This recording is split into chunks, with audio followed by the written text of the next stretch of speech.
Hey everyone, welcome back to our channel. In today's video, you are going to see how to remove object from photo in Photoshop.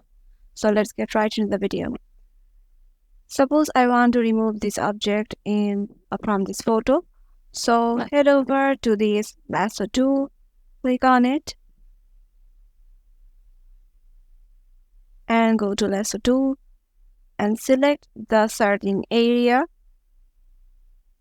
Once it is selected, right click on it and click on fill. Make sure it is selected in content aware and click on OK. And yeah, that's it. Your object is removed from Photoshop. Your object is removed from photo. And yeah, that's it. Your object is removed from photo. If this video helped you out, make sure to give it a thumbs up and subscribe to our channel, and we will see you in the next